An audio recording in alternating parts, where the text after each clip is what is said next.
Welcome to another Insiders Elite. Jamie, today we've got a topic that is huge. It's something that you and I have talked a lot about. Trust and success. Can the two exist without each other? Yeah. Well, great topic today. It was something that, I was kind of wondering what we're going to do for the show here. What are we going to put on the show today? And the idea of trust came about. Now, a couple of things have happened in both of our lives. I've had an opportunity to be put in a place where trust was given to me. Trust on a really great thing. Now, granted, there was some NDAs and stuff that had to be signed and all that, but a great level of trust got put into me, which was really great. Mick, you've had some stuff there that was interesting on the trust front. So I thought, you know what?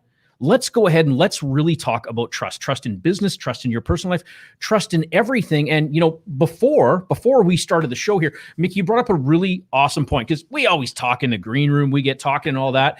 And the question that you brought up was really, whose responsibility is it to build trust? Is it something that has to be earned and you can only give trust once it's earned? Let's jump into that today. I'm excited for it. Yeah, exactly, Jamie. And how the conversation come up is a lot of the old model, and we've all worked with these people, older blokes, and say, you've got to earn my trust. Trust is earned, not given, and the way they say that. So from their perspective, it's the responsibility of the team member, of your talent, of your employees to earn your trust. Whereas I disagree. I think trust has got to be given first. Trust builds. Trust isn't like a black or a white. Trust is an ever-growing beast, I suppose. There's levels of trust, and you need to give trust to get to the highest levels of trust, where you give them your bank account. That doesn't happen on the first date. That happens, you don't start a joint account with your future wife on the first date, but you might share phone numbers. So trust needs to be given, and trust builds. And that's the same with your team.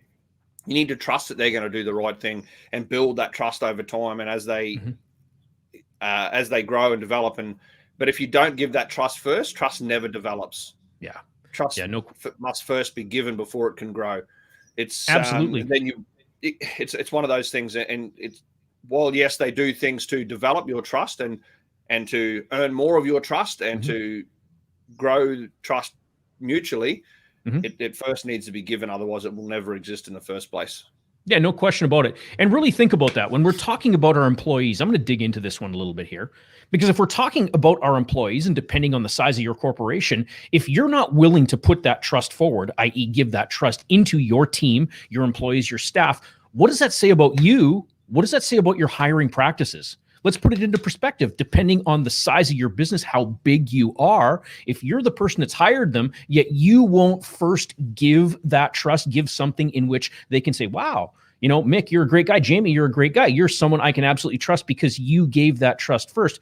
What does that first of all say about the organization itself? I would suggest that it's telling you that there's an awesome opportunity for a whole lot of improvements, right? Really, you've brought them on. Your people have brought them on. If you've got those larger teams, we've got to give that trust. We've got to trust in the ability of our HR department to bring on the right people, to hire the right people, and do all those sort of things. Trust, when we give trust, it's going to establish that sense, that community, that feeling of trust much quicker than if we do the old, I'll call it the old boys club. Nope, you got to show me why I got to give you my trust.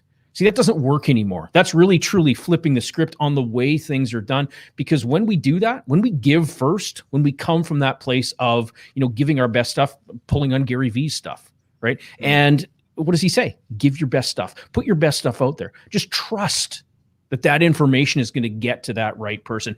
Giving trust, trust me, it will get a heck of a lot more trust than you waiting and expecting it to come from something that, hey, maybe it never does come. Yeah, exactly. Trust is also a momentum thing. If you never give any, the ball never starts rolling for it to develop. Yeah. And look, Jamie, you mentioned a little point there about if, say, you're the manager and your HR's hired a person, and you've got to trust the team and trust the process. Mm-hmm. Can you think of any tips or tricks or ideas or ways to frame those situations where the manager just gets given a team member and all of a sudden he's got to trust him, barely knows him, So what would you suggest in those situations where the HR department or the business owner in small business cases, say, has hired a tradie or hired a new team member, and then they just give them to that department and say, here's your new tradie, or here's your new whatever salesperson, or here's your new team member. How do you go about, as the manager, as the leader of that team? So watch this. The first steps? This is a golden question, because I'm going to flip it a little bit. And I'm going to say that it actually doesn't start with trust. It actually starts with the company culture itself.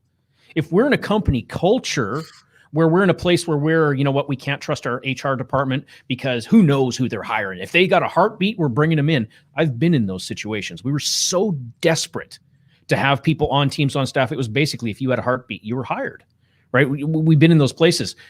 But what I'm talking about culture here is that when you've established that amazing, incredible culture, you're going to have embedded within that business that trust. We're going to have our leaders, our managers, our supervisors trained at such a level whereby, trust isn't even something they have to worry about. It came in from our HR department. They're going to be amazing. Why? Because we have a great company culture. We believe in each other. We support each other. And it basically eliminates it off the get-go. What would I tell my managers or supervisors where maybe I didn't have that level of culture or anything in there? Number one is that we've got to trust the process, right? If they don't provide that trust up front, what's going to happen? I would put it into their shoes. Imagine if it was truly flipped around. What if you were the new person? What if you were in this position where you're coming on board and you've got one of those managers that's back from the 1980s or 1970s that's like, just go do it, right? How would you feel about that? You'd probably feel pretty crappy. I'd put my manager, my person, into that place of saying, put yourself into their shoes. What is it that they truly need?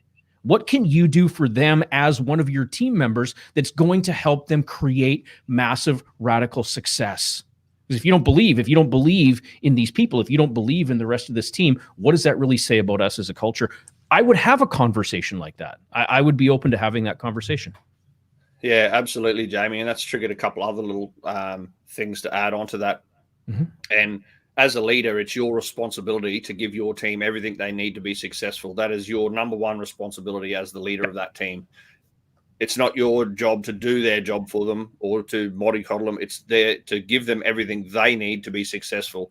If that means you need to give them some trust and some development and push them in the right direction, that's your responsibility, your obligation. So I would challenge you then is if they're coming in and you're saying, "Nah, well, he's got to earn my trust." Are you giving them everything they need to be successful? Are you giving them the time and energy to build that trust? And then you say you flip that on the other, put them in their shoes. If you're coming in, how would you like to come into a new business and the manager's cutting you off because he doesn't trust you? And you got to build that trust. We've all worked for managers, we've all worked for people that have been like that, and it's not nice. So I again would challenge you to. What is it that they need to be successful? Do they need me to show them around? Do they need someone to integrate them into the team? Do they need, and then again, trust the processes, because if it turns out they're not right for the team because it was a wrong hire, well then so be it. Trust the process, follow the process, and do what needs to be done. It's your responsibility as a leader to make sure the team has what it needs to be successful. Yeah. Giving that trust is really, truly a gift. When you, in your business, if you want one of the tips to really, truly succeed, is find the opportunities to give that trust. Think of this, right? How many people like being micromanaged? Mick, do you love being micromanaged? I can't stand it. Who can stand it? Everyone hates it. What is micromanaging? Micromanaging is straight up a lack of trust. That's what micromanaging is. Oh my God, I got to hover, right? I've got to be the helicopter boss where I'm right there and I'm monitoring and doing everything. Now, there's a big difference between training, between nurturing and mentoring, and being a pain in the ass micromanager. There's a significant difference in between those two, right? Micromanager, that's coming from a place of lack of trust. Well, can they do it? Can they really do it? Are they going to get the right thing? Look, change that around. Give them all the resources, right? Give them the tools, give them the support most, that they want most, and then turn that autonomy over to them. Really seriously, turn that autonomy over to them. Yeah, maybe the first couple days you're going to be there. You're going to do some orientation. You're going to do all the safety stuff and all that. I get that. But really at that point, when it comes time for that person to really start to get their feet wet, the quickest and most effective way to do that is to allow them to go make some mistakes. Are people going to make mistakes? What do you think, Mick? Are people going to make mistakes? Absolutely, Jamie. Everyone makes mistakes. Absolutely. I do every day, right? I'll do something, whatever the case is, right? I'll go work on something. It's like, oh crap, I'm working on the wrong file, or whatever the case is. We're going to make mistakes, right? We're not looking for perfection. There is no such thing as perfection anyways. But ultimately, when we allow those people to really truly get in, when we give them the framework, the structure, and then say, go do, what's that showing? It's like, oh, wow, Mrs. Smith here, Mrs. Smith really appreciates my work. She appreciates my skill set and all that. She's trusting in me to go ahead and get this job done, to take these actions. That's a really big part of it. Why do I say we're going to move much, much, much quicker towards our ultimate outcomes? I know for myself, right? When I'm given something, I need to get into it, right? I might not be the most communicative at first. It's like you're dumping something on me, you're giving me some new tasks or something. I need to immerse myself in it. Right? I might not have a lot of communication during that time because I'm in like learning mode, right? I'm training my brain, I'm figuring it out. But guess what? When you give me that autonomy to be able to go in, to be able to question this, question that, and question without judgment, right? It's like, oh my God, if I ask this question, is that going to make me look stupid? Is that going to make me look like I don't know what I'm? No, we need to know that stuff, right? We're going to get rid of judgment. We are going to trust that those questions, that information that your person has, that they're the right questions at the right time. It's also an opportunity for us as those business owners to be able to refine our processes. Look, trust is gold. Trust is absolutely everything when it comes to business, when it comes to scale, when it comes to everything, because you cannot be the bottleneck. What does a lack of trust do? A lack of trust creates a massive bottleneck directly in your business, right? You're the only person that can say yes, that can say no. Yeah, I mean, I've had bosses like that. You had bosses like that, Mick? Absolutely. Right. And at times years ago, I was that person. I was the bottleneck because I wanted to do everything myself, and then I realized that you can't do everything yourself. And having someone do it at 90% is better than you being the bottleneck. Yep. Yeah. Absolutely. I know for myself, I've been in that same position. Right? I wanted to be that guy. And whether it was an ego thing, whether it was a lack of self-esteem or whatever it was at that time, no, I wanted to be the guy. I wanted to oversee everything. I didn't want to miss anything. But that's really ultimately because at that time and place in my career, and I was significantly younger at that time, it really was a trust issue. I didn't have the trust. Right? I didn't have the trust in the people. I didn't have nearly. Right? I didn't probably have 1/10 the skills that I have right now. It was a very different world back then. If I knew then what I know now, would it be a different world? Oh my God, absolutely. Right? We'd have done even more. And we did good, make no mistake. Right? We did really great as a team, but we could have done exponentially better, right? Had I known this information right now. Most importantly, though, that whole aspect of trust. But that brings us into something different, right? Trust when it comes to, inventory shrinkage, inventory loss, stuff like that.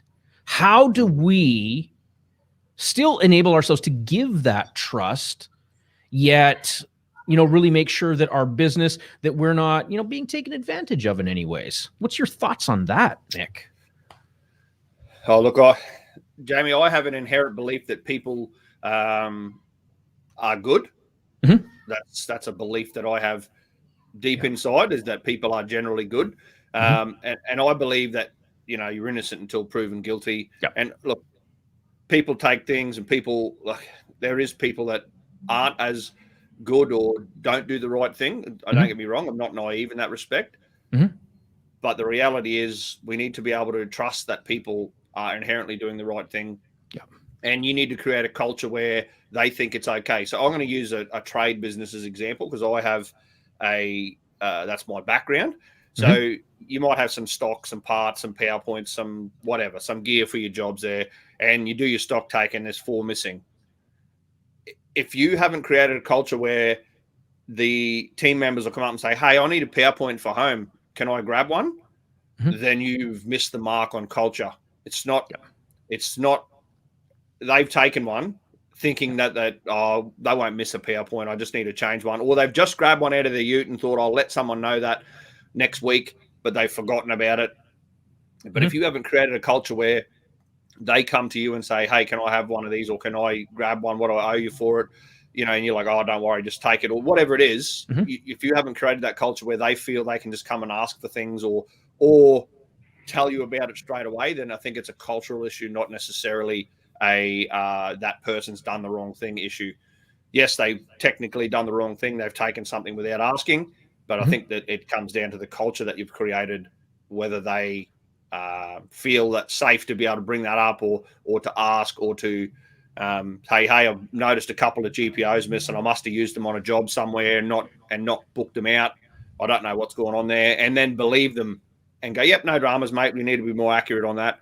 How about we do what's a way? And then you can coach them and say, well, what's a way we can make sure this doesn't happen again? And let them lead the direction. As the leader, it's our responsibility to trust them and to build that relationship and build that culture where they can be honest about what's going on. Yeah. Look at this. Look at the two themes. Even though we're talking about trust, what are we coming back to? Number one, culture. Number two, fear. Number one, culture, and number two, fear. Right? This is where either that trust is going to flourish or we're going to have an outright lack of trust. What happens when someone makes a mistake? Is that something where we just immediately go ahead and lose that trust, or is it actually something else? When someone makes a mistake, Jamie, that's actually an opportunity to build trust. Yeah. As the business owner, as the business leader, it's your opportunity to start building that trust. How you deal with that situation will determine how much trust is created in that relationship. If you jump up and down, rant and rave and accuse them and blame them and yell at them, they are not going to trust you one iota. They are going to do everything. They're going to go, well, this guy, I can't trust this guy. Look, I've made a mistake. Yep, they're going to feel like a piece of crap. They're going to walk away. They probably won't ever make that mistake again, but you've just cut away at least half, if not all, of the trust that was created in that relationship up to that point. Yeah. That's catastrophic, right? That's catastrophic. Rather, though, than going and, trying to hide something or trying to, get on top of someone and blame someone, what's going to happen is it will create the exact opposite. It's like, hey, I noticed that, we were expecting outcome A. We actually achieved outcome B, whatever outcome B is. That's not the expected outcome. What's the opportunity here to be able to correct it? Now, just listen to those words. That just flows naturally out of my mouth, right? I don't even have to think about it. But I'm not saying, hey, you fucked up, right? That's not what I'm saying at all. I'm not going to that place. I'm not making that person feel small or anything like that. I'm looking for that opportunity. Right. It's not really a place to, lose trust about. A lot of people think, oh my God, right. I gave that person just a little bit, right. I gave them a task to do. It was a simple task and God, they can't even do it. Right. And in that moment, a lot of people, I've seen this, they completely, totally lose that trust factor. But what if we just reframed it? Just like Mick said, making a mistake, that's really an opportunity to do so much better. It's an opportunity to get our poop in a group and go make that massive impact in our business. Most importantly, to share it out there, right? How many times do we think, we're working away, we've done something, we've made a mistake, we buggered something up. It's like, oh my God, I got to hide that. But what if instead of hiding it, we actually brought it to the forefront? We said, you know what? I screwed this up, right? Let's do a little bit of a debrief on it. Let's find out how I screwed it up, because obviously something happened here. Lack of communication, lack of knowledge, lack of something. How can we make it better so that it never happens again? So it doesn't happen again for anyone else in the history of the company. Mistakes are opportunities. Mistakes are not places to lose trust over. And I've seen that. I've just seen it so many times in so many different businesses. Someone's trying to do something, right? Someone's moving forward. They screw something up. They get afraid. There's the fear piece again. They try to hide it. That's going to break the trust a lot more. What I would suggest is call yourself out right away. Be completely radically honest with those things. You screw something up, something happens, don't worry about it, right? Let someone know about it. Find the opportunity in that moment so that it doesn't happen again, but don't try to hide something, because that's one of the quickest ways to go ahead and erode that trust. Yeah, absolutely. And the other side of that is, if you don't feel safe to be able to bring up a mistake or think or learn opportunity, one of the things that I've always tried to create is an opportunity where is an environment where people will share their mistakes or share their stuff up so that people can learn from them. If you haven't created an environment where that people feel safe to say, hey, I did this job the other day and we were doing this task and A, B, and C happened. It didn't go to plan, but I fixed it. I didn't, whatever happened. Even if you fixed it straight away, you noticed your mistake or you noticed what was going on, it still needs to be brought up so that there's an opportunity for other people to learn from that. It doesn't make you look bad. It's a reflection on the culture if you can't bring up things that everybody can learn from so that collectively the team grows stronger. Yeah. And again, this comes back to the culture, the environment you create. That's why it's so important that's why I think probably every second show, if not every show, the word culture comes up. And because it's the cornerstone of the business. It's the environment for success. This show is about trust and success. Yeah. Culture's at the cornerstone of that, because if you create an environment where people feel they can learn and grow and develop, an environment where they feel trusted and safe, that they can bring things forward, that they can create ideas and not be ridiculed, and they can make mistakes and be supported to fix those and correct them and learn from them, then your team will inherently be successful because they will grow and develop. Every single successful team in history has had a huge level of trust and has created an environment where they feel like they can succeed. Yep. That doesn't mean that there's no repercussions to mistakes. That just means it's safe in this environment to grow. And then, potentially, use an example, you make a financial mistake in a business, that has huge repercussions. Yep. So there might be an opportunity to learn, to grow, to change a process, but it also might mean some more oversight going forward, because that might be one of the learning outcomes. So again, that doesn't mean there's no repercussions. It's not a airy-fairy. Everyone's perfect and we know one makes mistakes, and there's no that's not how it works in business. There's always repercussions for mistakes. However, it's the environment you create and the outcomes that you want to achieve out of those mistakes or those challenges or those issues. Yeah, no question about it whatsoever. So far, we've talked a lot about trust, right? How do I, number one, give trust? If this is new to me, if I'm one of those people that, maybe used to be a micromanager, if I'm someone who's, always been, I guess I could say untrusting, I haven't known how to give trust. How can I start? Or maybe even where can I start? How can I start to change my patterns from being someone who is untrusting to becoming someone who is more trusting? And again, I'm not just talking about saying, fuck it, let it all go. Whatever happens, happens. I'm not talking about that. But how can I take those progressive steps to really enable myself to become more trusting? What are your thoughts on that? Yeah, that's a really good question, Jamie. I think it starts with baby steps. And I think the first step is the awareness, that you're not trusting. So you come across and you go, look, I'm not letting this guy succeed. I'm not giving him the space he needs, and it's changing how you look at that. Giving them the space to be successful so I'm not trusting him. He doesn't do the right thing. Give them the space to be successful, but also the support to be successful. Don't do their job for them. Don't stand at the top of the hill and pull them up. Stand at the bottom of the hill and catch them if they fall. Yeah. And say, hey, look, I'm here.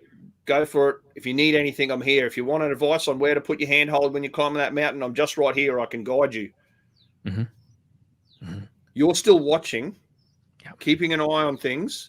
You're not micromanaging, interfering and saying, put your hand here, step there, untouch that rope, do this, do that. That's micromanaging. Saying, hey, we want to get to the top of that mountain. Here's the goal. There's a heap of handholds on the way up. Here's the rope. Here's that. I'm just here if you need any advice. Yeah. That will do two things. That will alleviate your I have to be on top of everything mindset, because I understand that 100%. You have to know. Because you can see where he's putting his hands. You can observe. You can watch. And if you see he's going to make a mistake, don't yell out and say, put your hand in the other spot. It's wrong. Just watch. Obviously, in a safety perspective, in an industrial trade, if you can see I'm going to do something unsafe, you stop. However, I did a really interesting example, and it was one of my managers, and it was an amazing exercise. So he stood in the room and said, "Can I get everyone to draw a pig?" Everyone knows what a pig looks like. So everyone drew a pig. Have a guess how many versions of pig there were. All versions. At least 15 different types. Yeah. At least. Yeah. But did they achieve the outcome? Absolutely. He wanted a pig. Yeah. So this was an opportunity to learn two things. One, you can achieve the outcome in many different ways.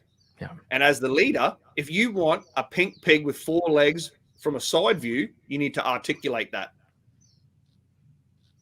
If you say draw a pig and you get a stick pig, don't get upset because they achieved your outcome. You were the one who didn't articulate exactly what you wanted. So that's the other side of trust, is giving them what they need to be successful and the way you communicate.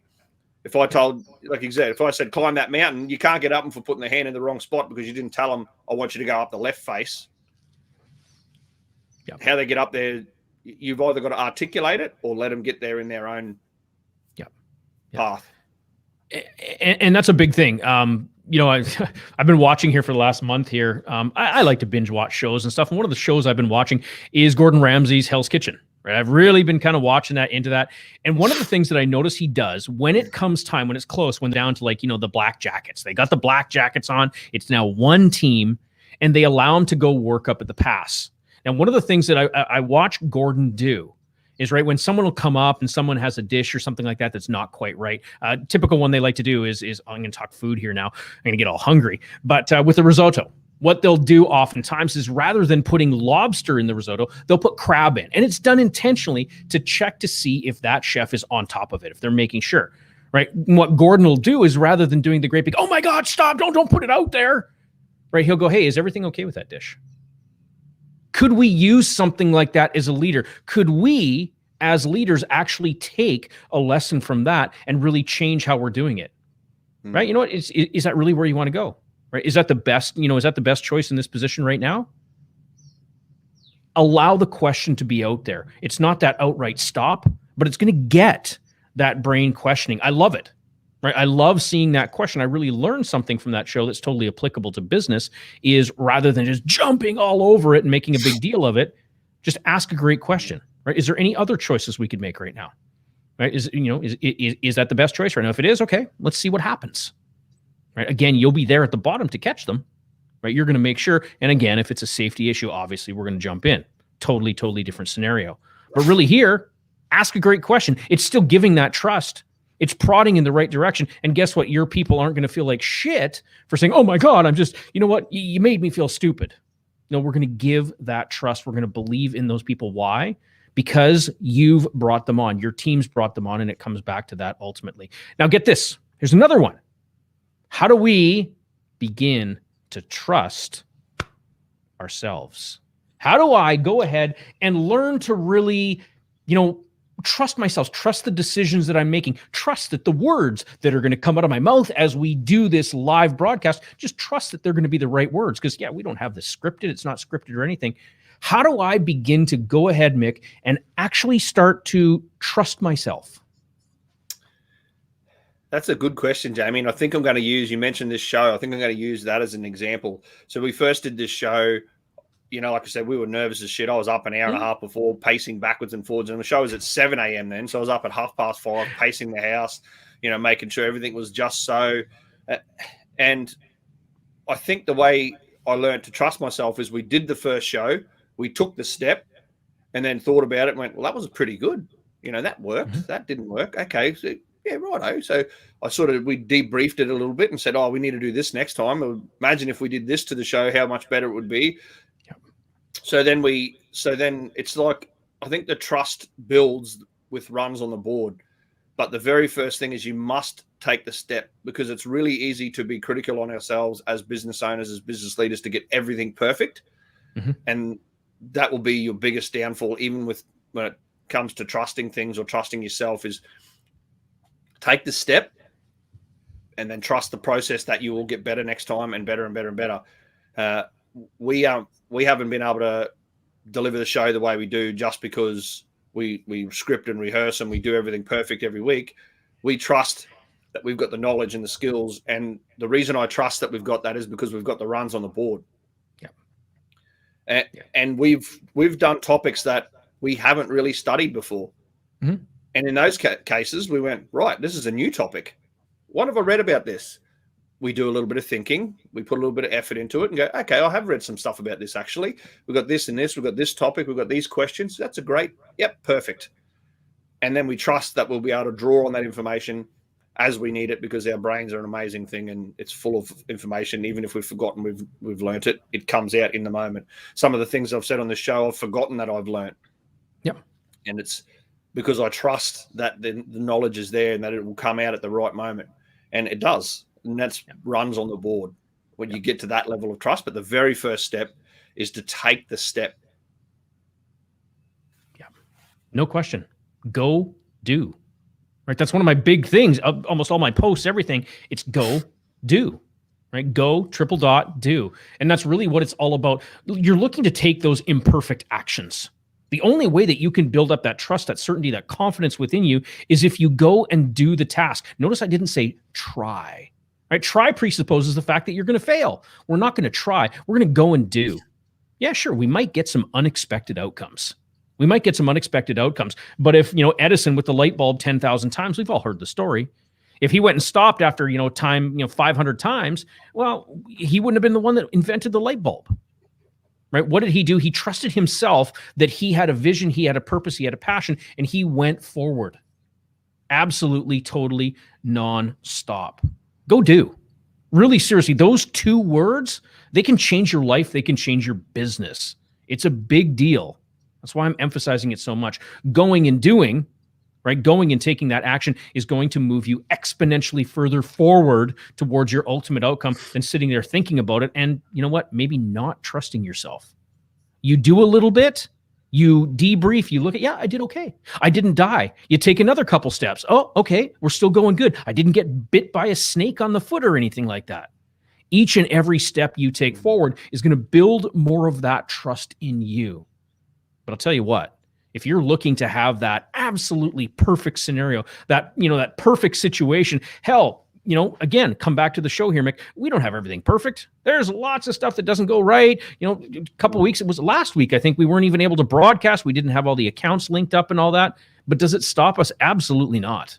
Mistakes are opportunities for improvement. Mistakes are there to grow. They're not there to begin to erode the trust that you have in yourself, in your ability to take those actions. That's not what it's about whatsoever. Now, again, I'm going to flip the trust issue one more time, because there's another important aspect that we have to talk about when it comes to trust.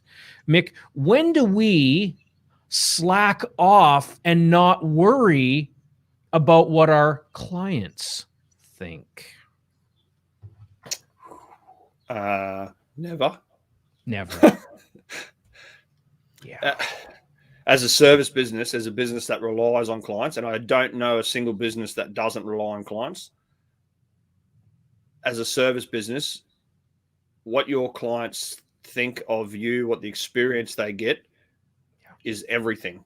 Yeah. That's the whole purpose of your business, is to create that experience, that whatever it is you provide for them, whether it's financial service, whether it's trade, whether it's coaching, it doesn't matter. You're providing an experience. So what they think of what's going on is absolutely critical. If you charge $2,000 for a product and they don't get any service and don't get any value, they're never going to buy it again. If you charge $50,000 for a product and it's amazing and you get so much service and follow-up and support, they're going to go, oh my God, I want 2 more of these. Yeah. Price is irrelevant. It's the value that they perceive, and the way they do that is the experience they get and the service they receive. Mm-hmm. So as business owners, business leaders, and the culture you create in your business needs to be one where the customer experience is at the front of mind always. Yeah. It's our job, right? It's our duty. It's our responsibility as service providers, as business owners, to constantly, continuously be earning and re-earning the trust of our customers. I'll say that one more time because that's powerful. As business owners, as entrepreneurs, as service providers, it's our job, it's our duty, it's our mandate to continuously be earning the trust of our customers. Because I'll tell you what, trust is easy to break.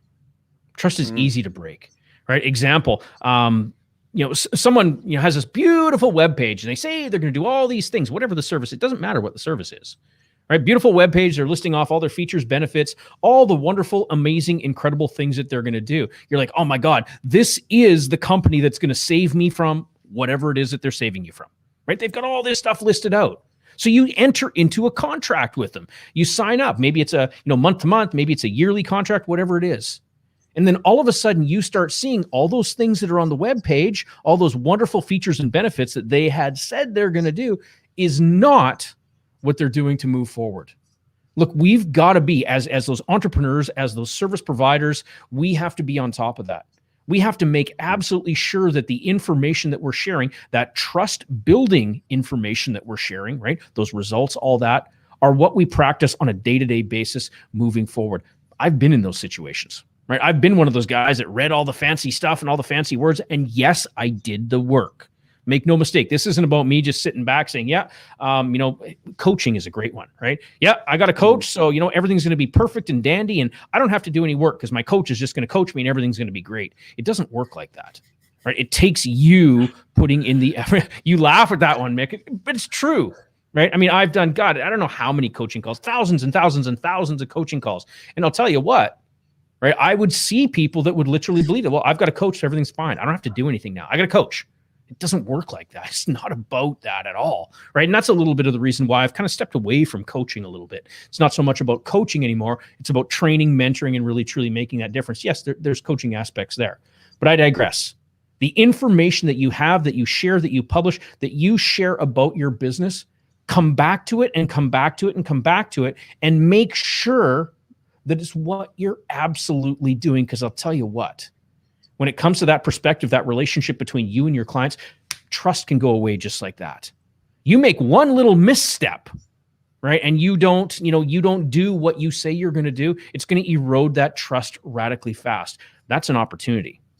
That's really, truly an opportunity for you as that service provider, as that entrepreneur, to continually be making sure that the value, the service, everything that you promised up front is exactly what you're delivering, right? Mick, can you think of any situations where maybe you've done that, where you saw something, it was like great, it was everything, you got into it, you invested whatever you did, and it wasn't what the way it turned out to be. It wasn't what they advertised. Yeah, absolutely. It's happened a few times, to be honest. Different things. Sometimes it's a product, sometimes it's a service. You've done a course or an event or something, and you're like, that's not that amazing. Like they talked out, it was going to be this game-changing, life-changing, brilliant thing. Like I've signed up to a number of programs, and you're halfway through it, and you're like, that's not great. Being in the industry and in the space, I've done stuff about online businesses, and I've started looking into it, and I'm like, I actually already know all of this stuff, and this is not that great. And then you reach out for support, and they're like, sorry, we don't get back to you for weeks about getting access to their platform. They said that was going to change the game, and you can't log in, and you're like, you know what a waste of freaking money. I'm not going to invest any more time in this. Yep. They are not worth my effort. And that's happened a number of times. I won't slag brands or names because that's not who we're about. Nope. But it's happened a number of times, Jamie, and it reinforces the belief that you must absolutely make sure you deliver on that value tenfold. Yeah. Which is one of my values. Add value always. Yeah. Always. And that's one of yours, and it's one of the values of our show. Yep. Yeah. Provide a disproportionate amount of value. Right? It's why we come on. We don't need to do this, right? Although, you know what? I think it's become a little bit of an addiction for you and I, because it's fun. We love getting out there. It is. Hell, what the hell? We get to get on. We get to share this information. But really, it's about providing this massive value, right? What did we learn today? We learned tips about how you can go ahead and how you can actually give trust first, not to expect it, not to say, you got to earn my trust. What if instead you gave the trust up? What if instead you enabled your team members to absolutely grow?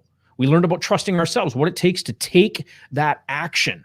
And, we learned a big one there. If you're a vendor, if you're a supplier, if you're something, trust can be gone in a microsecond. It's your job as that provider, as that service provider, to constantly, continuously be looking at your processes, look at what you're offering, and ensure that you are in line with that. Trust is massive, and it can be gone in an instant. So just don't take that chance. Don't give that opportunity for that trust to be gone away. Take the time, right? If you want skills, if you want to really learn how to do that, contact me, contact myself. We've got tons of programming, tons of information that we can share with you that's literally going to change your business and set you up for radical success. Yeah, absolutely. Like we said, we've covered so much here on trust, and no matter what kind of relationship you're in business wise, so if you're a middle manager, middle leader, trying to grow your team, give the trust. Even if you're not getting it from above, be the light in the room, give the trust and set the example. It'll only make your life easier and make you happier. Even if you're not getting the trust from above, that's irrelevant. You trust your team and you build your environment. It's only going to set you up. And what it will do is build that trust muscle so that when you do having the opportunity and you are in those environments, you're really good at it already. So it doesn't matter what kind of environment, and be the shining light in the room. Start that trust momentum. It will change the relationship in that working group, in your team, in your immediate circle. Yeah, no question about it. With that said, we want to thank all our viewers, thank all our listeners today. It's been an absolutely great show. We look forward to catching up with you again next week on our very next live edition of Insiders Elite. Any last words, Mick? No, thank you very much, everyone, for joining us today. I really appreciate it. It's an amazing topic, and there's a wealth of content out there, but reach out to Jamie and I, even if it's a book recommendation, if you're looking for something, but reach out. We've got so much content, so many ideas on this topic, leadership, culture, trust. It's all tied in together. So keep learning, and trust the process. Absolutely. We'll see you all next week.